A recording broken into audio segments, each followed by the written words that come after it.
তাহলে আমরা বললাম ইমানদার হওয়ার জন্য তিনটা বৈশিষ্ট্য থাকা দরকার। কয়টা? বলেন কি কি? তাসদিক বিল জিনান, অন্তরের বিশ্বাস। 2, ইকরার বিল লিসান, মৌখিক স্বীকৃতি। 3, আমালু বিল আরকান, আল্লাহকে আপনি বিশ্বাস করেন মনে, আবার স্বীকৃতি দিলেন আল্লাহ আমি তোমাকে বিশ্বাস করি। তো আল্লাহ এবার যে আদেশ এবং নিষেধ দিয়েছেন সেটা আপনাকে পালন করতে হবে। এই তিনটার সমন্বয় হয় ঈমান। তাফসিরে কাশফের ভিতরে এই ঈমানের ব্যাপক একটা আলোচনা এসেছে। আলোচনাটা এরকম, যদি এই ঈমান সম্পর্কে যে তিনটা শর্ত আছে, এই তিনটা শর্তের কেউ যদি একটা মানে দুটা না মানে, অথবা দুটা মানে একটা না মানে, এই লোকটার অ্যাটলিস্ট তিনটা পর্যায়ের যে কোনো একটা পর্যায় হবে, হয় লোকটা কাফের হবে। শোনেন, এই তিনটা বৈশিষ্ট্য যদি একই সাথে আপনার ঈমানে না থাকে, তাহলে আল্লামা জামাখশারী রাহমাহুল্লাহ বলছেন, হয় লোকটা কাফের হবে, না হয় মুনাফিক হবে, না হয় ফাসিক হবে। কাফের এবং মুনাফিক চূড়ান্ত জাহান্নামী, এরা জাহান্নামে যাবে আর কখনো বেরোতে পারবে না। আল্লাহ মুনাফিকের ব্যাপারে ভয়ঙ্কর শাস্তি দিয়েছেন, ইন্নাল মুনাফিকিনা ফিদ দারকিল আসফালি মিনান নার। দেখেছেন না? ওয়াল কাফিরুনা হুমুজ জালিমুন, সূরা বাকারায় আসছে, আর মুনাফিকের আয়াতটা সূরা নিসাতে আসছে। দুটা জায়গাতে কাফিরকে জালেম বলা হয়েছে এবং মুনাফিককে জাহান্নামের একেবারে নিম্ন স্থানে আল্লাহ তাআলা দিয়েছেন। আল্লাহর ঘোষণা, তার মানে এরা জাহান্নামে চিরস্থায়ী থাকবে। কিন্তু যে ব্যক্তি ফাসিক, এই ফাসিক কারা? যারা অন্তরে বিশ্বাস করে, মুখেও স্বীকার করে। অন্তরে বিশ্বাস করে, মুখেও স্বীকার করে, কিন্তু আমল করতে পারে না। কি করতে পারে না? আমল করতে পারে না। আমার ভাইরা, এরকম মুসলমান বাংলাদেশে কম না বেশি? এখানে অনেক মানুষ পাওয়া যাবে যাদেরকে বলা হবে যে সালাত আছে বিশ্বাস করেন, কয় হ্যাঁ করি। মুখে স্বীকার করেন যে সালাত ফরজ, করি। পালন যে করেন না, কয় বিভিন্ন কারণে করতে পারি না। তো সালাত যে পরিত্যাগ করলো, ও কোন গুনাহ করে বলেন তো? কবিরা গুনাহ করে। কি করে? কবিরা গুনাহ করে। এই ফাসিক, এই ব্যক্তিটাকে বলা হয় কি? ফাসিক। মানে বিচ্যুত মানুষ, বিচ্যুত মুসলিম, ডাইভার্টেড মুসলিম, পদস্খলিত মুসলিম। এই লোকটা জাহান্নামে যাবে। কোথায় যাবে? জাহান্নামে যাবে। তবে আহলুস সুন্নাত ওয়াল জামাতের চূড়ান্ত আকীদা হলো, কবিরা গুনাহকারী চূড়ান্ত জাহান্নামী নয়, একেবারে চিরস্থায়ী জাহান্নামী নয়। লোকটা জাহান্নামে যাবে, যতটুকু বিচ্যুতি তার আছে অতটুকু পরিমাণ শাস্তি ভোগ করার পরে আল্লাহ তাআলা তাকে আবার জান্নাতে তুলে নেবেন। সুবহানাল্লাহ। তো ভাই, যদি মনে করেন যে হুজুর আমাদের জন্য তো সহজ করে দিলেন, ঈমানের তিনটা বৈশিষ্ট্য লাগে, আপনি তিনটাই বললেন, তা আমরা বিশ্বাসও করি, মৌখিক স্বীকৃতিও দেই, পালন করি না। তো যদি তাই হয়, তো এক সময় তো জান্নাতে যাব, আল্লাহ কয়েকদিন জাহান্নামে রাখুক। সূরা মাআরিজের ভিতরে আসছে, ইয়াউমান কানা মিকদারুহু 50000 সানা, জাহান্নামে যে মানুষটা যাবে, অর্থাৎ মরার পরে কিয়ামতের ওই হিসাব, একদিন সমান পৃথিবীর 50,000 বছর। কত বছর? এইটা মনে রাখেন, 50,000 বছর। এখন কোন মানুষকে যদি আল্লাহ জাহান্নামে একদিন রাখে, তাহলে পৃথিবীর কত হাজার বছর? 50,000 বছর। আপনাকে একটা সাধারণ উপমা দেই। আপনার বাড়িতে যে মহিলারা আগুন জ্বালায়, এই বাচ্চারা একদম চুপচাপ বসে থাকবা। আপনার বাড়িতে মহিলারা যে আগুন জ্বালায় চুলাতে, ওই চুলার একটা ছোট্ট অঙ্গার নেবেন। নেওয়ার পরে আপনার সাথে আমার এই মুহূর্তে 3000 টাকার বাজি, আরো বেশি দিতে পারতাম, তো অত টাকা পকেটে নাই। আপনি ওই অঙ্গারটা, ছোট্ট একটা টুকরা আপনার হাতে 1 মিনিট ধরে রাখবেন। 1 মিনিট যদি ধরে রাখতে পারেন, জ্বলন্ত একটা অঙ্গার, 1 মিনিট পরে আমি 3000 টাকা দেব। কেউ রাজি আছেন? নাই? আল্লাহ বলছেন জাহান্নামে যারা যাবে, কাল্লা ইন্নাহা লাযা নাযাতাল লিশাওয়া, এটা হলো বিস্তৃত আগুন, এটা একেবারে দগ্ধীভূত করবে। সম্মানিত উপস্থিতি, তাহলে ঈমানদার হওয়ার জন্য বলেন কয়টা বৈশিষ্ট্য দরকার? তিনটা। মনে বিশ্বাস, মৌখিক স্বীকৃতি, আবার আমলে প্রতিবাদ করা। এখন আপনাকে বলি, সম্মানিত উপস্থিতি, ঈমান আপনি যদি এখন জানতে চান, আমি যে ঈমান আনবো, কোন কোন বিষয়ের উপর ঈমান আনবো, কি বিশ্বাস করলে আমি ঈমানদার হব, এই কথার উত্তর আমি আপনাকে আমার কথা নয়, আল্লাহর নবীর হাদিস থেকে দেই। মিশকাতুল মাসাবি কিতাবুল ঈমান একখানা হাদিস আছে, 1 নম্বর হাদিস। আল্লাহর রাসূল সাল্লাল্লাহু আলাইহি ওয়াসাল্লাম, এই হাদিসটার একটা প্রেক্ষাপট আছে। এই হাদিস হলো, এটাকে বলা হয় উম্মুল হাদিস, সমস্ত হাদিসের জননী। যেমন সূরাতুল ফাতিহাকে বলা হয় উম্মুল কিতাব, উম্মুল কোরআন, ওই হাদিসটাকে বলা হয় উম্মুল হাদিস, আরেকটি নাম হলো হাদিসে জিবরাইল। একদিন জিবরাইল আমিন এসে আল্লাহর নবীর হাঁটুর সাথে হাঁটু লাগিয়ে দিয়ে বসলেন। বসার পরে বলছেন, ইয়া মুহাম্মদ আখবিরনি আনিল ঈমান, ও মুহাম্মদ আপনি আমাকে ঈমান সম্পর্কে জানান। আপনি জানতে চান না ঈমান সম্পর্কে? আল্লাহ নবী বলছেন, আল ঈমানু আন তুমিনা বিল্লাহি ওয়া মালাইকাতিহি, ঈমান হলো আল্লাহর প্রতি বিশ্বাস, ওয়া মালাইকাতিহি তার ফেরেশতার প্রতি বিশ্বাস, ওয়া কুতুবিহি তার কিতাবের প্রতি বিশ্বাস, ওয়া রাসূলিহি তার রাসূলের প্রতি বিশ্বাস, ওয়াল ইয়াউমিল আখির আখিরাত মানে ইয়াউমুল বাস পুনরুত্থান দিবসের প্রতি বিশ্বাস, ওয়াল কদরে খায়রিহি ওয়া শাররিহি এবং ভাগ্যের ভালো মন্দের উপরে বিশ্বাস। তাহলে ঈমান হলো 6টা বিষয়। কয়টা বিষয়? 6টা বিষয়। বলেন, 1 আল্লাহর প্রতি বিশ্বাস, 2 মালাইকা ফেরেশতার প্রতি বিশ্বাস, 3 তার কিতাবের প্রতি বিশ্বাস, 4 রাসূলের প্রতি বিশ্বাস, 5 আখিরাতে মানে মরার পরে যে পুনরুত্থান আছে, হিসাব আছে, জান্নাত জাহান্নাম আছে, পুরাটার সমন্বয় আখিরাত, এটার প্রতি বিশ্বাস। আর 6 হলো ভাগ্যের ভালো আর মন্দের প্রতি বিশ্বাস। এই বিশ্বাসের জায়গায় তো লাগছে কাজ। কারণ আপনাকে যদি বলি আপনি এই 6টাকে বিশ্বাস করেন, আপনি বলবেন হ্যাঁ আমি বিশ্বাস করি, তাহলে তো আপনি কমপ্লিট ইমানদার, তাই না? কিন্তু দেখেন, এই বিশ্বাসের আরেকটি অর্থ হলো, ইমানের আরেকটি সমার্থক, প্রায় সমার্থক হলো আকীদা। আকীদা শব্দটিরও স্বাভাবিক অর্থ বিশ্বাস। এটা ধরে রাখেন, এটা একটু ধরে রাখেন। আপনাকে যদি বলা হয় আপনি কি আল্লাহকে বিশ্বাস করেন, বলবেন হ্যাঁ আমি তো আল্লাহকে বিশ্বাস করি। তারপরে যদি বলা হয় বলেন আল্লাহ কোথায় আছেন, তো কিছু মানুষ ধারণা করে যত কাল্লা তত আল্লাহ। যত কাল্লা, কথা কি আমার বুঝতেছেন? ওরা বিশ্বাস করে যে যত কাল্লা তত আল্লাহ, আল্লাহ ইজ এভরিহোয়ার, আল্লাহ সব জায়গায় আছে। এই কথা যদি কোনো মানুষ বিশ্বাস করে, আপনারা তো আহলুল হাদিস অধ্যুষিত এলাকার মানুষ, বলেন তার ঈমান থাকে? থাকে না যে সেটা আমি পরে বলছি। আবার যদি বলেন যে আল্লাহর হাত আছে, ওই মানুষেরা বলে যে আল্লাহর হাত আছে, তবে ওটা ডিরেক্ট হাত না, ওটা কুদরতি হাত। যদি বলেন আল্লাহর কি পা আছে, বলে হ্যাঁ আল্লাহর তো পা আছে। আল্লাহর হাত যে আছে ওটা আল্লাহ তাআলা সূরা মাইদার 64 নম্বর আয়াতে বলছেন। আবার আল্লাহর পা আছে, আল্লাহ সূরা কি বলে মারিজের ভিতরে ওখানে 62 নম্বর আয়াতে আল্লাহ বলছেন, সূরা কালামের 42 নম্বর আয়াতে বলছেন, ইয়াউমা ইউকশাফু আন সাক ওয়া ইউদআউনা ইলা সুজুদি ফালা ইস্তাতিউন। ওই দিন আল্লাহ তাআলা পায়ের নলা বের করে দেবেন, মানুষকে ডাকবেন, সব মানুষ সাজদা করার জন্য আসবে। এই আয়াতের ব্যাখ্যায় আল্লাহর নবী মুহাম্মদ সাল্লাল্লাহু আলাইহি ওয়াসাল্লাম মিশকাতুল মাসাবি কিতাবু আহওয়ালিল কিয়ামত ওয়া বাদিল খালক বাবুল হাসরের প্রথম পরিচ্ছেদে হযরতে আবু সাঈদ খুদরী রাদিয়াল্লাহু থেকে হাদিস আসছে। আল্লাহ রাসূল সাল্লাল্লাহু বলছেন যে কিয়ামতের ময়দানে আল্লাহ তাআলা তার পায়ের নলা উন্মোচন করে দিবেন। ফায়াসজুদু লাহু কুল্লু মুমিনিন ওয়া মুমিনাতিন, প্রতিটা মুমিন মুমিনা তাকে সাজদা করবে। এরপরে ওই ব্যক্তিরা সাজদা করতে পারবে না যারা পৃথিবীর জমিনে আল্লাহকে সাজদা করেছিল রিয়াআন ওয়া সুমআতান, মানুষকে দেখার জন্য অথবা খ্যাতি লাভের আশায়, মানে ভোটের আশায়। সোজা কথা শুনেন, যখনই তারা সাজদা করতে যাবে, ফায়াযহাবু লিয়াসজুদা ফায়াউদা জাহরাহু তাবকান ওয়াহিদা, যখনই তারা সাজদা করতে যাবে তাদের পিঠটা সোজা হয়ে যাবে আর হালবে না। তাহলে ওই আয়াত এবং হাদিস প্রমাণ করছে আল্লাহর পা আছে, আল্লাহর চোখ আছে। আল্লাহ দেখেন সূরা 17 নম্বর সূরা বনি ইসরাইল, আল্লাহ এখানে তার স্বামী শ্রবণ শক্তি, বাসির দৃষ্টি শক্তির কথা বলছেন। তো আপনি যে বড় হুজুরের কথা শুনছেন, সে বড় হুজুর আল্লাহ সম্পর্কে আপনাকে আকীদা শিখাচ্ছে, কইছে আরে বোকা, আল্লাহর হাত কি তোমার মতো নাকি? আল্লাহর পা কি তোমার মতো নাকি? বোকা, তুমি জানো না আল্লাহর হাত, আল্লাহর পা, আল্লাহর চোখ, আল্লাহর কান, এগুলা হলো আল্লাহর সব কুদরতি গান, আল্লাহর কুদরতি চোখ, আল্লাহর কুদরতি হাত, আল্লাহর কুদরতি পা। বলেন না নাউজুবিল্লাহ। এটার নাম আকীদা নয়, এটা ইসলামী আকীদা নয়, বরং আল্লাহ কোরআনে হাকিমে, শোনেন ভাই, আপনার বাড়িতে যদি একটা মানুষ বা আপনার মহল্লায় যদি একটা মানুষ থাকে এরকম যে মানুষটা কথা বলতে পারে না, আমরা তাকে কি বলি? বোবা বলি। যার একটা হাত নাই অথবা যার একটা চোখ নাই, যার হাত নাই তাকে হস্ত প্রতিবন্ধী বলি, যার চোখ নাই তাকে চক্ষু প্রতিবন্ধী বলি। এখন মানুষটা যার হাত আছে তাকে আমরা পূর্ণ সুঠাম মানুষ বলি না? এখন দেখেন, আমার হাত, পা, চক্ষু, নাক, কান সবই আছে, এগুলো আমার গুণ। আর যার হাত নাই তার হাত না থাকাটা দোষ নাকি? না, কথা বুঝেন কিনা?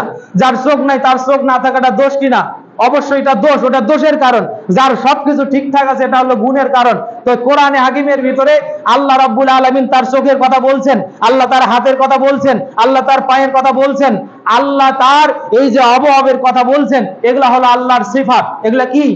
এগুলা আল্লাহর সিফাত। আল্লাহর সিফাতকে হুবহু ওই অর্থে বিশ্বাস করতে হবে। এ ব্যাপারে ইমাম বুখারীর একজন উস্তাদ আছেন, নাম হলো নুআইম ইবনে হাম্মাদ রাহিমাহুল্লাহ। তিনি প্রায় আজ থেকে 1200 বছর আগে, 1100 বছর আগে একটা কথা বলে গেছেন। আপনারা জানেন কি এই কথা? ইমাম লালকাই তার শারহে উসুলে আকাইদে আহলে সুন্নাহ ওয়াল জামাআহ এই কিতাবের 2 নম্বর খণ্ড 532 নম্বর পৃষ্ঠাতে কোট করছেন, মান শাব্বাহাল্লাহ বিখালকিহি ফাকাত কাফারা। কোন ব্যক্তি যদি আল্লাহকে তার সৃষ্টির সাথে সম্পর্কিত করে সে ব্যক্তি কুফরি করে। আবার ওয়ামান জাহাদা মা ওয়াসাফাল্লাহু বিহি নাফসাহু ফাকাত কাফারা। আল্লাহ কোরআনে হাকিমে তার সিফাত বর্ণনার ব্যাপারে যে কথাগুলো উল্লেখ করেছেন সেগুলো যারা অস্বীকার করে সেও কুফরি করে। এই জায়গায় আপনার সাথে কথা, তাহলে আল্লাহ বলছেন আমার হাত আছে। আল্লাহ কি বলছেন? আল্লাহ বলছে আমার হাত আছে, আল্লাহ বলছে আমার পা আছে, আল্লাহ বলছে আমার দৃষ্টি শক্তি শ্রবণ শক্তি আছে। এখানে হাফেজ ভাইরা আছেন হয়তো 2-1 জন। আল্লাহ কি কোথাও বলছে ইয়াদু কুদরাতিল্লাহ? আল্লাহ কি কোথাও বলছে রেজলু কুদরাতিল্লাহ? আল্লাহ কি কোথাও বলছে সামউ কুদরাতিল্লাহ? আল্লাহ কি কোথাও বলছে বাসারু কুদরাতিল্লাহ? এরকম কোন কথা কোরআনে আছে কিনা? কি হাফেজ ভাই আছে? এরকম কোন কথা কোরআনে নাই। এখন হুজুর যে বলছে এগুলা সব আল্লাহর কুদরতি ব্যাপার, তো কুদরতি ব্যাপার এই কথাটা ডাইরেক্ট তো কোরআনে থাকতে হবে নাকি? এই কথাটা কোরআনে নাই, বরং আল্লাহ বলছেন ওয়াকালাতিন ইয়াহুদ ইয়াদুল্লাহি মাগলুলাতুন। সূরা মাইদাতে আসছে ইহুদিরা বলে যে আল্লাহর হাত আল্লাহ তাআলা গুটিয়ে নিয়েছেন। আল্লাহ বলছেন না, বরং ওরাই হাত গুটিয়ে নিয়েছেন, তাদের উপরে এই কথার জন্য লানত। এবার আসেন, আপনি যদি মনে করেন যে আল্লাহর যে হাত আছে বুঝলাম, আল্লাহর পা আছে বুঝলাম, আল্লাহর চোখ আছে বুঝলাম, তো সেটা কার মতো? সেটা কার মতো? পৃথিবীর কোন মানুষের মতো? পৃথিবীর কোন আল্লাহর সৃষ্টি করা কোন সৃষ্টিজীবের মতো না। আল্লাহ তাআলা কোরআনে এই কথাও বলছেন লাইসা কামিসলিহি শাইউন, আল্লাহর মতো দেখতে কেউ নাই। সূরা ইখলাস পড়ছেন না আপনারা? সূরা ইখলাসে দেখেন 5টা বৈশিষ্ট্য এখানে আসছে। শেষের আয়াতে আসছে যে তার সাথে সৃষ্টির কোনো তাসবিহাত চলে না, তিনি সৃষ্টির কারো মতো নন। তাহলে এতগুলো কথা বলার পরে আমি কি বুঝালাম আপনাকে যে আল্লাহর হাত আপনার হাতের মতো, আল্লাহর মাথা আপনার মাথার মতো, এই তিমির মাথার মতো, হাতির মাথার মতো, আল্লাহর পা পৃথিবীর কোন সৃষ্টির পায়ের মতো না। আমাদেরকে এই কথা বললে মুসাব্বিহাত বলে তহমত দেয়া হয়, আমরা নাকি দেহবাদী, আমরা নাকি দেহবাদী, আমরা আল্লাহর দেহ সাব্যস্ত করি। আরে ভাই, আল্লাহ বলেছেন কোরআনে তার শারীরিক অবয়ব আছে, আমরা সেই কথা বলছি। আমরা এই কথা দৃঢ় বিশ্বাস করি আল্লাহর শারীরিক অবয়ব আল্লাহর মতো, যেমনটা তার সাথে মানায়। আমরা কোন সৃষ্টির সাথে তুলনা করতে চাই? আবার যদি জিজ্ঞেস করেন আল্লাহ কোথায় আছে, ও বলে যত আল্লাহ তত আল্লাহ। অথচ আল্লাহ কোরআনে হাকিমে 7 জায়গায় বলছেন যে আল্লাহ আরশের উপরে সমুন্নত অবস্থায় আছেন। বলেন না সুবহানাল্লাহ? তাহলে এক আল্লাহকে বিশ্বাস করতে গেলে আপনাকে এত সব মাথায় নিতে হবে। এবার আসেন, আমি কিতাবের কথা বাদ দিলাম, মালাইকাতের কথা বাদ দিলাম, বর্তমান সময়ে একটা কঠিন প্রেক্ষাপট শুরু হয়েছে। এই যারা ফেসবুকে বিচরণ করেন, রাসূল সাল্লাল্লাহু আলাইহি ওয়াসাল্লামকে একজন বলছে কি রাসূল নাকি সাংবাদিক। শুনেছেন আপনারা? রাসূলকে বলছে সাংবাদিক। ইমানের একটি গুরুত্বপূর্ণ বিষয় 4th নম্বর পার্টটি হলো রাসূলকে বিশ্বাস করা। কাকে বিশ্বাস করা? রাসূলকে বিশ্বাস করা। রাসূলকে বিশ্বাসের কিছু উসুল আছে, সেই উসুলটা আল্লাহ তাআলা কোরআনে সূরাতুল বাকারায় বলছে। দেখেন একটা আছে না কোরআনে, লা তাকুলু রাইনা ওয়া কুলু উনজুরনা, আছে না নাই? যে তোমরা মুহাম্মদ সাল্লাল্লাহু আলাইহি ওয়াসাল্লামকে সম্বোধন করার ব্যাপারে বলো না হে রাখাল আমাদের দিকে দেখো, বরং বলো ও মুহাম্মদ সাল্লাল্লাহু আলাইহি সাল্লাম দয়া করে আমাদের দিকে তাকান। অনজুরনা, আমাদের দিকে তাকান। রায়না মানে আমাদের দিকে তাকান। তবে রাউন শব্দটি রাখাল অর্থে ব্যবহার করা হয়। রাউল গানাম, ছাগলের রাখাল, ছাগলের রাখাল। রাউল বাকার, গরুর রাখাল। রাউল এবেল, উটের রাখাল। কিন্তু উনজুরনা শব্দটা শুধু দেখা অর্থেই ব্যবহার হয়, এবং এই শব্দটাতে দরদ আছে। কি আছে? দরদ আছে। তাহলে ওই আয়াতের অর্থ হলো আল্লাহ বলছেন, হে তোমরা বলো না, হে মক্কার মানুষেরা তোমরা বলো না মুহাম্মদ আমাদের দিকে তাকাও, এভাবে রূঢ় ভাবে বলো না, বরং রাসূলের সামনে মহব্বত নিয়ে, কলিজায় মহব্বত নিয়ে, দরদ ভরা কণ্ঠে রাসূলের প্রতি দৃঢ় ঈমান রেখে তোমরা বলো উনজুরনা, ও আল্লাহর নবী আপনি আমাদের দিকে একটু দরদ করে তাকান। তাহলে আল্লাহর নবীকে সম্বোধন করার ব্যাপারে আল্লাহ তাআলা উসুল দিয়েছেন কোরআনে হাকিমে। এখন কোন মানুষ যদি আল্লাহর রাসূলকে পৃথিবীর প্রচলিত সাংবাদিকের মতো সাংবাদিক বলে, আমি মনে করি এটা উসুলের খেলাফ। আমার ভাইরা, আসল নবী কাকে বলা হয়? আপনি তো রাসূলকে বিশ্বাস করবেন, তাই নয় কি? রাসূলকে বিশ্বাস করবেন। রাসূলকে বিশ্বাস করতে গেলে রাসূলের একটি প্রাথমিক শব্দ হলো নবী। রাসূলের প্রথম শব্দটা রাসূল পরে নবী আগে, রাসূল পরে নবী আগে। মৌলিকভাবে সকল রাসূলই নবী, সকল রাসূলই নবী, কিন্তু ফারাক করা হয়েছে উসুলের কিতাবগুলোতে সকল রাসূল মানে সকল নবী রাসূল নন, এটার একটু পার্থক্য আছে। তবে নবী রাসূলকে বোঝাতে মৌলিক যে শব্দটা ব্যবহার করা হয় সেটা হলো নবী। দেখেন, নবী হলো এটার একটি সমার্থক আরবি শব্দ আছে মুখবিরুন, যিনি বার্তা বাহক, এটা সমার্থক শব্দ। তবে একথাও চিরধার্য, আমাদেরকে মানতে হবে যে কোন একটি শব্দ হাকিকাতান অন্য শব্দের প্রতিকায়িত নয়।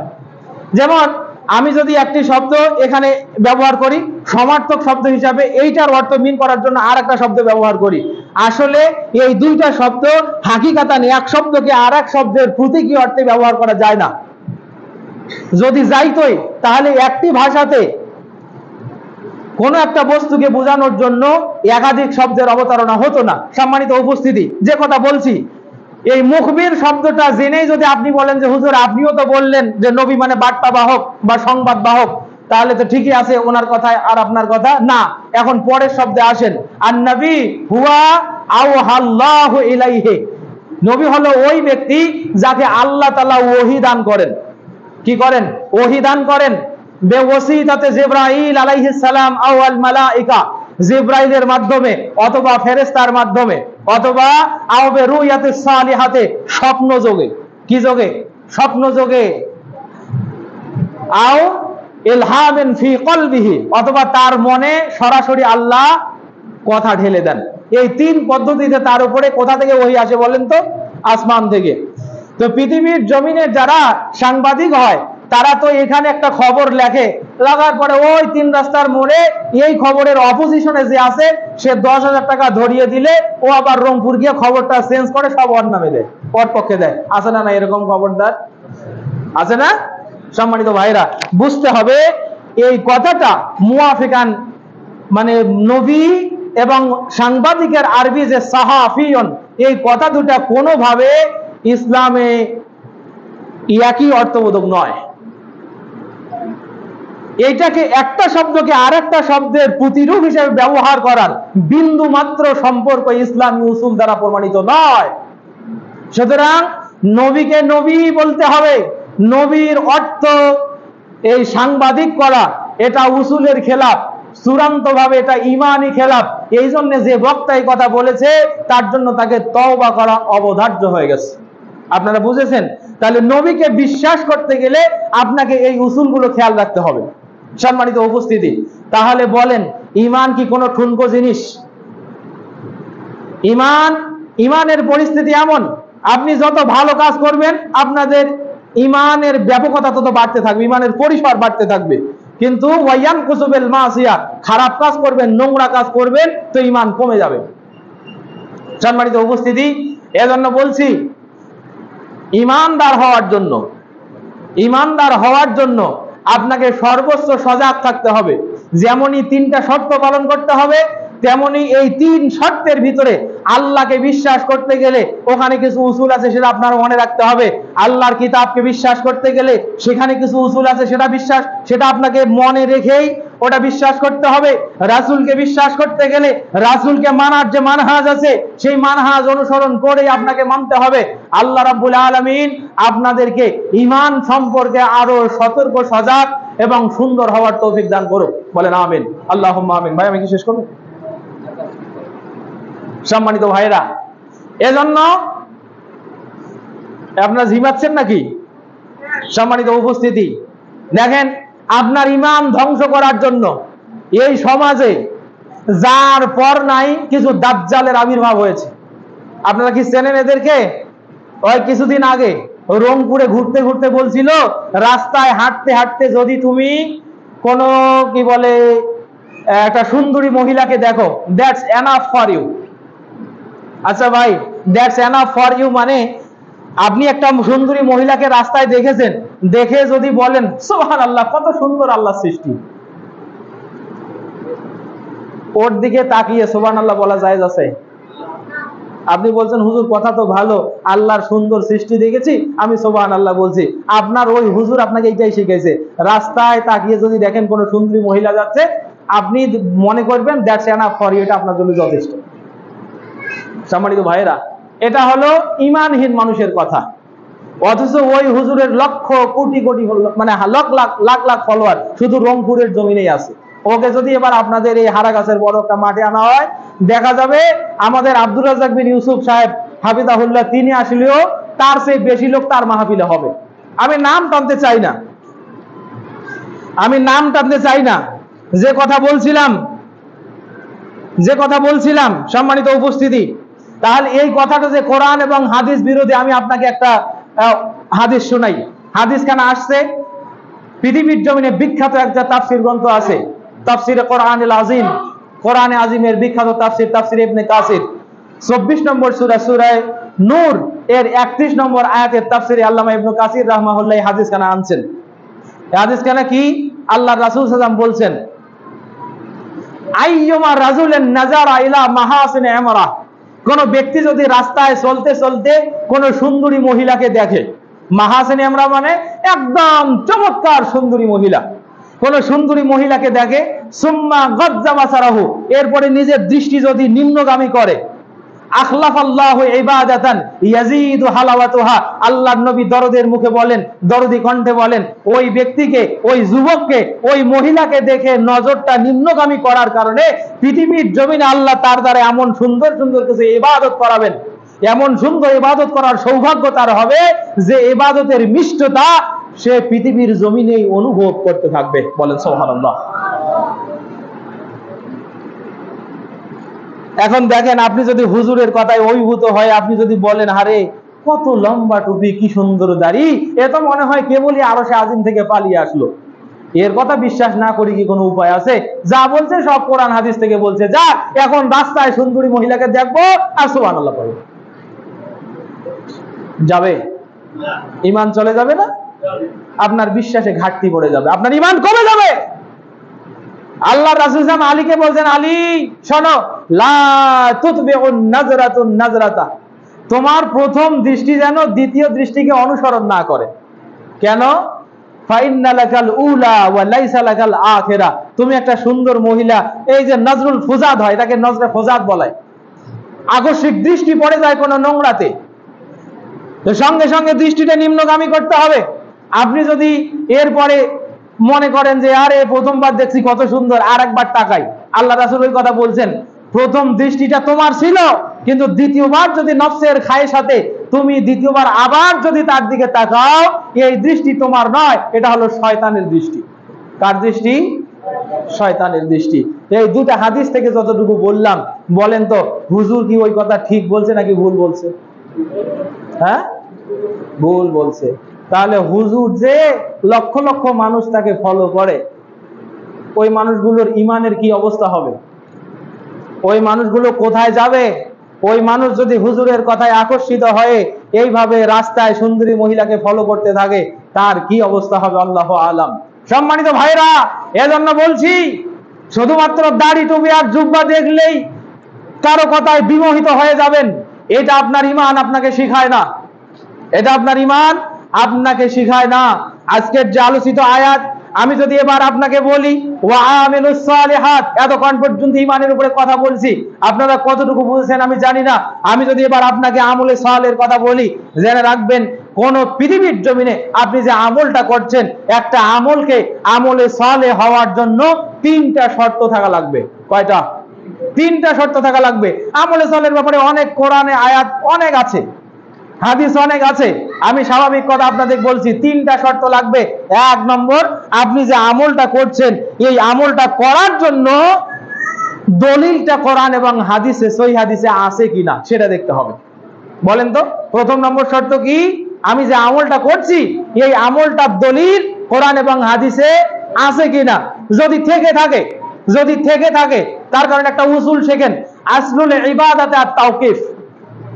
ইবাদত আপনি রাস্তা দিয়ে যাচ্ছেন, একজন বুজুর্গ আপনাকে বললো এই ইবাদতটা করবি, একটা সওয়াবে ভরপুর আমলনামা, অনেক সব তোমার আমলনামায় হবে। আপনি যখন এরকম একটা কথা শুনবেন আপনার মাথায় প্রথমে এই ধাক্কাটা দিবে যে ইবাদতটা করা যাবে না।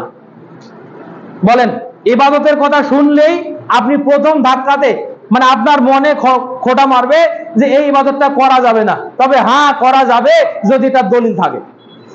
এটাই হলো ইবাদত করার উসুল, আসলুল ইবাদাতে আত-তাওকিফ।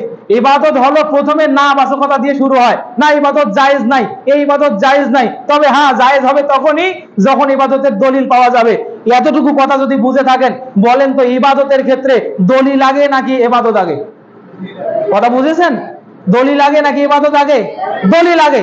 এবার দেখেন যে দলিলটা পাইছেন, ওই দলিলটা وأن دليلك تكون اعتبار فهمة السلف وأصحاب النبي صلى الله عليه وسلم। যখন আপনি দলিলটা পাবেন, এই দলিল আবার আমির হামজার মতো করে বুঝলে হবে না। ওই আমির হামজা দেখেন সূরা আম্বিয়া থেকে আয়াত তেলাওয়াত করে বলছে, হযরতে আইয়ুব আলাইহিস সালাম যখন রুগ্ন হয়ে গেলেন, যখন বিপদে পড়ে গেলেন, তিনি আল্লাহকে বলছেন, রব্বি আন্নী মাসানি আদ-দুররু ওয়া আনতা আরহামুর রাহিমিন। হে আল্লাহ, আমি খুব বিপদে আছি, আর আল্লাহ তুমি তো রহমান, তুমি বড় মেহেরবান। আল্লাহ পরের আয়াতে বলছে, ফাকাশাফনা, আমি আইয়ুবের দোয়া কবুল করলাম, তার রোগটা, তার বিপদটা দূর করে দিলাম। বলে সুবহানাল্লাহ। এখন বক্তা বলছে যে শোনো, ওখানে আমি ফেসবুক খুঁজে পাইছি যে আল্লাহ তার কথায় লাইক দিছে। তোমরা ফেসবুকে যেমন লাইক দাও, আল্লাহ তার কথা লাইক দিয়েছে। নাউজুবিল্লাহ বলেন। কোরআনে ফেসবুক নাই। কোরআনে কি নাই? কোরআনে ফেসবুক নাই, তবে ফেসবুক চালানোর উসুল আছে। কি আছে? উসুলটা কিভাবে আছে জানেন? ওয়াম্মা মান খাফা মাকামা রাব্বিহি ওয়া নাহান নাফসা আনিল হাওয়া ফাইন্নাল জান্নাতা হিয়াল মাওয়া। এটা হলো উসুল। যে ব্যক্তি বিশ্বাস করে, ভয় করে যে আল্লাহর সামনে আমাকে দাঁড়াতে হবে এবং নিজের নফসটাকে সমস্ত শাহওয়াত থেকে দূরে রাখে, ওই ব্যক্তির জন্য আল্লাহ বলছেন তার স্থান জান্নাত। এই যে ফেসবুক চালাচ্ছেন, চাইলে আপনি আইনো শেয়ারে উঠে একবারে ওখান থেকে যত ন্যাংটা আছে সব নামায় দেখতে পারেন, কিন্তু আপনি আল্লাহকে ভয় করেন মর্মে আপনি ওই দিক যান না। এটা হলো চালানোর উসুল। কথা বুঝতে পেরেছেন? কোরআনে ফেসবুক নাই, ও বক্তা ওখানে এই আয়াতে ফেসবুক খুঁজে পায়, ওর মতো করে দলিল বুঝতে হবে না। ফাকাশাফনা, আল্লাহ বলছেন আমি দূর করে দিলাম, ওর যে বিপদ ছিল আইয়ুবের সেটা দূর করে দিলাম। আরো বলছে আল্লাহ লাইক দিয়েছেন। এর চেয়ে ধৃষ্টতা আর কি হতে পারে? তাই কোন ইবাদত যখন আপনি করবেন, কোরআন এবং হাদিস থেকে দলিল খুঁজে পেয়েছেন, কিন্তু এই দলিল আবার নিজের মন মতো মানা শুরু করে দিয়েছেন, আপনি একবারও চিন্তা করেন না এই দলিল আমার সালাত থেকে প্রমাণিত কিনা, এই দলিল আমি যেভাবে ইবাদত করছি এই দলিলের নিরিখে এইভাবে ইবাদতটা আমার সালাফগণ করেছে কিনা, সাহাবায়ে আজমাইন করেছে কিনা, এই ব্যাপারে আল্লাহর নবীর কোনো নস আছে কিনা। আমরা কখন এটা দেখার চেষ্টা করি না। এই কারণে হুজুর আমাকে প্যাকেজ ধরায় দেয়, ওই সুবহানাল্লাহ 5000 বার বলবি, আল্লাহু আকবার 3000 বার বলবি, আর আস্তাগফিরুল্লাহ 2000 বার বলবি, সেল চালাইয়া জান্নাতে যাবি। কোন রিওয়ায়াত দ্বারা এগুলা প্রমাণিত এত সংখ্যা? আল্লাহর রাসূল সাল্লাল্লাহু আলাইহি ওয়াসাল্লাম তাসবিহ করতে বলেছেন। আপনি 2 বারও করতে পারেন, 5 বারও করতে পারেন, 5000 বারও করতে পারেন, লা বাসা বিহি ওয়ালা মুশকিলা। কিন্তু কেউ যদি আপনাকে ফিক্স সংখ্যা ধরিয়ে দেয়, তাই এরকম একটা রিওয়ায়াত তো হাদিসে থাকা দরকার। ক্বালা রাসূলুল্লাহ সাল্লাল্লাহু আলাইহি ওয়াসাল্লাম যে উযকুরুল্লাহ 50 মাররাতান ফি কুল্লি ইয়াউমিন, যে তোমরা আল্লাহকে প্রতিদিন 50 বার অথবা 50 আলফা মাররাতেন, প্রতিদিন 50,000 বার আল্লাহকে স্মরণ করো। এরকম একটা রিওয়ায়াত তো থাকা লাগবে না? যদি আপনি ফিক্সড করে দেন তাহলে রিওয়ায়াত থাকা লাগবে। তো এইরকম রিওয়ায়াত যেহেতু নাই, তাহলে 50,000 বার সুবহানাল্লাহ বলা জায়েজ, মানে খাস করে ওইটা করা জায়েজ। আপনি বলতে পারেন অনেকবার বলতে পারে, প্রতিদিন আপনি শিরোনাম করে প্রতিদিন 50,000 বার বলবো, তো এটা তো দলিল নাই, কেমনে করবেন? তাহলে দেখেন, আপনি যে আমলটা করছেন, এই আমল করার দ্বিতীয় নম্বর শর্ত এটা যদি আমলে সলে আপনি হিসাবে আল্লাহর কাছে সুপর্দ করতে চান, তাহলে দ্বিতীয় নম্বর শর্ত হলো আপনার এই দালিলিক ব্যাখ্যাটা অবশ্যই সাহাবায়ে আজমাইন অথবা সালাফে সালিহিন থেকে প্রমাণিত হতেই হবে। তৃতীয় নম্বর শর্ত, ওয়ান্না ইবাদাতাকা তাকুনু খালিআন বিল বিদআহ আনিল বিদআহ, আপনার ইবাদত অবশ্যই বিদআত মুক্ত হতে হবে। কি মুক্ত হতে হবে? বিদআত মুক্ত হতে হবে। এই বিদআতের কথা বললেই আমাদের আহলুল হাদিস অধ্যুষিত এলাকার মানুষও মাঝে মাঝে লাভ দিয়ে ওঠে, আপনি কি করেন সব, আমরা এতদিন থেকে এটা করছি, এটা বিদআত, তোমরা নয়া নয়া হুজুর নয়া নয়া কথা বলে না নাই? অত্র এলাকার জন্য গর্বের রাফিউল ফাহাদ ভাই, ও এখানে একটা বাহাস করছে, দেখছেন? এই দিক না এটা, হ্যাঁ, আরাজি গুলাল বুঝাইতে এত পরিমাণ দলিল দিয়েছেন, এখন আবার শুনি পরের দিন হুজুর আসি কয় ওগুলা সব ভুল ভাল লোকে গেছে, ওগুলা মানি না, আবার নাকি দোয়া হচ্ছে। সম্মানিত ভাইরা শোনেন, আপনাকে বলি, আল্লাহর নবীর পক্ষ থেকে প্রমাণিত সালাত শেষে আপনাকে আল্লাহু আকবার বলতে হবে, আপনাকে আস্তাগফিরুল্লাহ 3 বার বলতে হবে, আল্লাহুম্মা আনতাস সালাম মিনকাস সালাম তাবারাকতা ইয়া জাল জালালি ওয়াল ইকরাম এটা বলতে হবে, আল্লাহুম্মা ইন্নী আলা যিকরিক ওয়া শুকরিক ওয়া হুসনি ইবাদাতিক এটা বলতে হবে, লা ইলাহা ইল্লাল্লাহ এটা, তারপর লা ইলাহা ইল্লাল্লাহু ওয়াহদাহু লা শারীকা লা, আল্লাহুম্মা লা মানিআ লিমা আতাইত ওয়া লা মু'তিয়া লিমা মানাত ওয়া লা ইয়ানফাউ যাল জাদ্দি মিনকাল জাদ। এই অর্থগুলো জানেন কি? এই দোয়াগুলো একটা দোয়ার অর্থ শোনাই, আল্লাহুম্মা, হে আল্লাহ, আইন্নি তুমি আমাকে সাহায্য করো, আলা যিকরিক তোমার জিকির করতে। আল্লাহর কাছে আপনি সাহায্য চাচ্ছেন, আল্লাহ তুমি আমাকে সাহায্য করো, আলা যিকরিক তোমার জিকির করতে, মানে তোমার স্মরণ করতে, ওয়া শুকরিক তোমার শুকরিয়া আদায় করতে, ওয়া হুসনি ইবাদাতিক তোমার সুন্দর সুন্দর ইবাদত করতে। সুবহানাল্লাহ বলেন না? এত সুন্দর সুন্দর দোয়া। তারপরে ইবনে খুজাইমাতে হাদিস আসছে, মান ক্বারা আয়াতাল কুরসি বাদা কুল্লি দুবুরাস সালাত লাম তামনাউহু মিনাল জান্নাতি ইল্লাল মাউত, তোমাদের কেউ যদি ফরজ সালাতের পরে আয়াতুল কুরসি পড়ে, ওই ব্যক্তি জান্নাতে চলে যাবে, তার বাধা কেবল মৃত্যু। জান্নাতে যায় নাই কারণ হলো মরে নাই, তো মরলে জান্নাতে যাবে। এত সুন্দর আমল থাকার পরও হুজুর যেই সালাম ফিরে আসসালামু আলাইকুম আসসালামু আলাইকুম, আল্লাহুম্মা আমিন ওয়ারহামনা মাহুম বিরহমাতিকা ইয়া আরহামার রাহিম, 3 সেকেন্ডে শেষ। ওটা কি ছাতা করলো ওখানে? অথচ এই দোয়াগুলো যদি একজন ব্যক্তি নামাজের পরে করে, অন্তত 3 থেকে 4 মিনিট লেগে যাওয়ার কথা, লাগে না? আমরা মাগরিবের পরে বসে করি নাই? সম্মানিত উপস্থিতি, এত সুন্দর কথা বলার পরও যাদের পেটে ভরে না, বুঝতে হবে দ্বীনে তাদের শুধু তাল বাহানা ছাড়া আর কিছু নেই। সম্মানিত উপস্থিতি, আমি আপনাকে বলছি, তাহলে আপনি এটাও অন্তত বুঝলেন যে আমলে সালেহ হওয়ার জন্য শর্ত লাগে কয়টা? 3টা। 1, দলিল লাগবে কোরআন এবং সহিহ হাদিস থেকে। কি থাকে? কোরআন এবং সহিহ হাদিস থেকে দলিল যখন পেয়েছি, বুঝতে হবে সাহাবায়ে আজমাইনের, নস থাকতে হবে রাসূলের অথবা সালাফে সালেহিনের, তারা যেভাবে করেছে ওইভাবে দলিল বুঝতে হবে। কাশাফ না মানে ফেসবুক অথবা লাইক দেওয়া, এইটা বুঝলে হবে না। কথা বুঝতে পেরেছেন? 3, আমি যে ইবাদত করছি এই ইবাদতটা বিদআত মুক্ত হতে হবে, এখানে কোনো নবসৃষ্টি থাকবে না। এবার আসেন, 3টা শর্তে আমলে সালেহ হলো। এবার এই আমলটা আল্লাহর কাছে গৃহীত হওয়া লাগবে না? গৃহীত হওয়া লাগবে। এখানেও 3টা শর্ত লাগবে। কয়টা শর্ত? এখানেও 3টা শর্ত লাগবে। 1, আপনার বিশ্বাসটা শুদ্ধ হইতে হবে, আকীদাতুন সহিহাতুন। এবার দেখেন, শুরুতে ঈমানের সমার্থক একটা শব্দ আকীদা বলছিলাম না?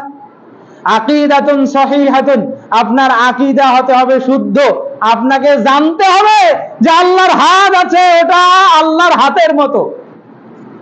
আপনাকে জানতে হবে আল্লাহ পৃথিবীর জমিনে না, আল্লাহ হলো আরশের উপরে সমুন্নত। ইমাম আবু হানিফার ব্যাপারে একটা কথা বলছে, মান ক্বালা ইন্নী লা আরিফু আল্লাহু আলাস সামা আম ফিল আরদ ফাহুয়া কাফিরুন। কোন ব্যক্তি যদি এই কথা বলে আমি জানি না আল্লাহ আরশের উপরে নাকি আল্লাহ জমিনের উপরে, হযরত ইমাম আবু হানিফা রাহমাহুল্লাহ তিনি বলছেন যে ওই ব্যক্তিটা কাফের। দলিল দিয়েছেন আল কোরআনের 20 নম্বর সূরা সূরা তাহা, আর রহমানু আলাল আরশি ইস্তাওয়া, 5 নম্বর আয়াত, আর রহমানু আলাল আরশি ইস্তাওয়া। আর রহমান হলো আরশের উপরে সমুন্নত। এখন কেউ যদি মনে করে যে আল্লাহ আরশে না জমিনে আমি জানি না, ও হাকিকাতান আল্লাহকে বিশ্বাস করে? বলেন, বিশ্বাস করে না। ঠিক সমান পরিমাণ অপরাধ আল্লাহর হাতকে কুদরতি হাত বলা, ঠিক সমান পরিমাণ অপরাধ আল্লাহর পাকে কুদরতি পা বলা। সম্মানিত উপস্থিতি, তাহলে এই বিশ্বাস আপনার শুদ্ধ হতে হবে। 2, এই আমলটা আল্লাহর কাছে যে গৃহীত হওয়ার জন্য 2 নম্বর শর্ত, তরিকা শুদ্ধ হতে হবে। কি শুদ্ধ হতে হবে বলেন তো? তরিকা শুদ্ধ হবে, তরিকাতুন সহিহাতুন, অথবা রাসূলের সুন্নাত অনুযায়ী হওয়া লাগবে। রাসূলের সুন্নাত অনুযায়ী হওয়া লাগবে। ওই যে কিছুক্ষণ আগে মুনাজাতের কথাটা বলছিলাম, আল্লাহর নবীর লাইলাতুল ইসরাতে সালাত ফরজ। কোন রাতে সালাত ফরজ? ওই মিরাজের রজনীতে আল্লাহর নবী সাল্লাল্লাহু আলাইহি সাল্লামের 10ম অথবা 11তম নবুয়তি বর্ষে মিরাজ হয়েছে। তাহলে আল্লাহর রাসূল সাল্লাল্লাহু আলাইহি জীবনে 5 ওয়াক্ত নামাজ পড়ছেন 12 থেকে 13 বছর। কত বছর? 12 থেকে 13 বছর। ধরলাম 12 বছর, প্রতিদিন 5 ওয়াক্ত করে সালাত, 12 কে 365 দিয়ে গুণ করেন, তাকে আবার 5 দিয়ে গুণ করেন। একটা পরিসংখ্যান শুনেছিলাম রাশেদ ভাই, এটা প্রায় 50-এরও অধিক হাজারের ওয়াক্ত সালাত। এতগুলা সালাত আল্লাহ রাসূল সাল্লাল্লাহু আলাইহি আদায় করছেন। আল্লাহ রাসূল সাল্লাল্লাহু আলাইহি একদিন রাস্তা দিয়ে যাচ্ছেন, একটা ভাগাড়ে গেলেন, একটু দাঁড়িয়ে প্রস্রাব করলেন। সাহাবীরা ওই কথা বলতে লজ্জাবোধ করেন নাই। আল্লাহর রাসূল কিভাবে স্ত্রী ব্যবহার করলেন, সাহাবীগণ ওই কথা বলতে লজ্জাবোধ করেন নাই। আল্লাহর নবী কিভাবে মিসওয়াক করলেন, সাহাবী ওই কথা বলতে ওই কথা আনতে কোনো কার্পণ্যতা করে নাই। আল্লাহর নবীর পেট কেমন ছিল, দাড়ি কেমন ছিল, হাত কেমন ছিল, চুল কেমন ছিল, যুদ্ধে কেমন ছিল, বাড়িতে কেমন ছিল, মেয়ের সাথে কেমন আচরণ করেছেন, সব কথাই সাহাবীরা বলতে পারলেন। আর 13 বছর বা 12 বছর রাসূলের পিছনে ফরজ সালাত আদায় করলেন। একদিন আল্লাহর নবী হাত তুলে একটু দোয়া করছেন, এইটা সাহাবীরা বলতে পারলেন না? কি মনে হয় আপনাদের সাহাবীরা ওই জায়গায় খেয়ানত করছে? সাহাবীরা ওই জায়গায় খেয়ানত করছে? খেয়ানত তো করে নাই ভাই। তার মানে বুঝতে হবে আল্লাহর নবী ওই কাজটা করেই নাই। কি করে নাই? আল্লাহর নবী ওই কাজ করেন নাই। তবে 14 জায়গায় আল্লাহর নবী হাত তুলে দোয়া করছেন প্রমাণিত। কয় জায়গায়? 14 জায়গায়। অনেক আলোচনা নেটে আছে, আমার আলোচনা আছে, ওগুলো দেখবেন। 14 জায়গায় প্রমাণিত আল্লাহর নবী হাত তুলে দোয়া করছেন। তা আমরাও তো বলি তোমরা ওই জায়গাগুলোতে হাত তুলে দোয়া করো। 12 বছর আল্লাহর নবী এই জায়গায় দোয়া করেন নাই, তোমরা সেই জায়গায় ওই দোয়া প্রতিষ্ঠিত করার জন্য এত ব্যস্ত কেন?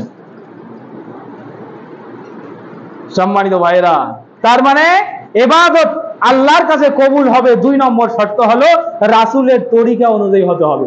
কি অনুযায়ী হতে হবে? রাসূলের তরিকা অনুযায়ী হতে হবে। 3 নম্বর, আমলে সালেহ আল্লাহর কাছে, শুদ্ধ আমল আল্লাহর কাছে কবুল হওয়ার 3 নম্বর শর্তটা হলো আপনার এই ইবাদতটা দর্শন প্রভাব মুক্ত থাকতে হবে। ডেমনস্ট্রেটিভ ইফেক্ট থাকা যাবে না। দর্শন প্রভাব বোঝেন? দর্শন প্রভাব কি? এই গ্রামে একটা কথা আছে, আমি তো নামাজ পড়ি না, মৌলবীরা ছাড়ে না, জোর জুলুমের গোষ্ঠী মারি, আল্লাহু আকবার। এইরকম বাধ্য নামাজি কিছু আছে, মৌলবীর চাপে মসজিদে আসে, আইসে তা মৌলবী যখন থাকে তখনই নামাজ পড়ে, বাকি সময় পড়ে না। আবার কেউ ভোটের নামাজি আছে না নাই? এখন কোরআনের আয়াত তো এটাও বানাইছে, আল্লাহ নাকি কোরআনে সূরা নিসার 48 নম্বর আয়াত, ওটা নাকি ভোটের আয়াত। আরে ভাই, আপনাদের মাধ্যমে দেশ যদি পরিবর্তন হয় হোক, আমরা সেটা চাই, তাই না? দেশটা একটু ভালোর দিকে যাক, সেটা চাই। আপনারা আপনাদের দাবিগুলো বলেন, আমরা সেটা সাপোর্ট করব। কিন্তু একটা কোরআনের আয়াত আল্লাহ 1400 বছর আগে কোন উসুলকে কেন্দ্র করে দিয়েছেন, কোন প্রেক্ষাপটকে কেন্দ্র করে দিয়েছেন, কোন অর্থে সেটা ব্যবহৃত হচ্ছে, সালাফগণ ওটা থেকে কি বুঝেছে, তোমরা ওইটা না নিয়ে এখন ডিরেক্ট বলে দিলা এটা ভোটের আয়াত, আমাদের পীরগঞ্জে এটা নাজিল হয়েছে। বলেন না নাউজুবিল্লাহ। কথা বুঝতে পেরেছেন? এরকম দর্শন প্রভাব থাকা যাবে না। আপনি কাউকে খুশি করার জন্য ইবাদত করতে পারবেন না।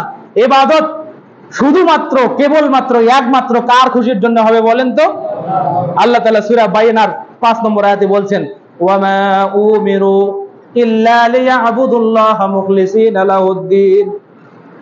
আমি মানুষকে আদেশ দিয়েছি কেবল একমাত্র কেবলমাত্র একনিষ্ঠভাবে আমার জন্য ইবাদত করতে।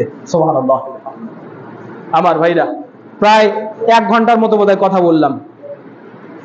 এই দীর্ঘ কথায় আমি আপনাদেরকে 2টা জায়গায় দাঁড় করানোর চেষ্টা করেছি। আপনি যদি ঈমান আনেন এবং ঈমানের দাবিতে যদি ভালো কাজ করেন, তাহলে আল্লাহ আপনাকে কি দেবেন? জান্নাত দেবেন। কি দেবেন? জান্নাত দেবেন। শুধু যেন তেন জান্নাত, জান্নাতুল ফেরদাউস। তাইও গেট বন্ধ করা নাই, আপনার অভ্যন্তরণের জন্য আল্লাহ গেট খুলে দিয়ে রাখছে, একেবারে রেডি করা আছে। ঈমান আনতে হবে, আর কি করতে হবে? ভালো কাজ করতে হবে, আমলে সালেহ করতে হবে। ঈমান আনার জন্য বেশ কিছু প্রেক্ষাপট আমি আপনার সামনে পেশ করেছি। আল্লাহর নবীকে বিশ্বাসের একটা উসুল আপনাকে দেখিয়েছি। আল্লাহকে বিশ্বাস করার বেশ কিছু কোরআন এবং হাদিসের রেফারেন্স আমি দিয়েছি। এরপরে আমি আমলে সালেহের ব্যাপারে কথা বলছি। দেখেন, আমলে সালেহ হওয়ার জন্য 3টা শর্ত ভালো করে মনে রাখবেন। 1, দলিল কোরআন হাদিস থেকে থাকা লাগবে। 2, ওই দলিলের ব্যাখ্যা সাহাবা আজমাইন থেকে প্রমাণিত হওয়া লাগবে, সালাফ থেকে প্রমাণিত হওয়া লাগবে। 3, আমলটা বেদাত যুক্ত আমল হবে না, এবং এই সালেহ আমল আল্লাহর কাছে কবুল হবে, সেটাও 3টা শর্ত। আপনার বিশ্বাস শুদ্ধ হতে হবে। 2, আমলটা যে করছেন রাসূলের তরিকা অনুযায়ী হওয়া লাগবে। 3, এই আমলে মানুষ আপনাকে দেখে ইবাদতগার বলবে, ভালো মানুষ বলবে, এইরকম কোনো চাওয়া পাওয়া যেন না থাকে। আল্লাহ রাব্বুল আলামিন আমাদেরকে আল কোরআনের 18 নম্বর সূরা, সূরা কাহাফ এর 109 নম্বর আয়াতের দর্স ভালোভাবে বোঝার তৌফিক দান করুক। আল্লাহুম্মা আমিন।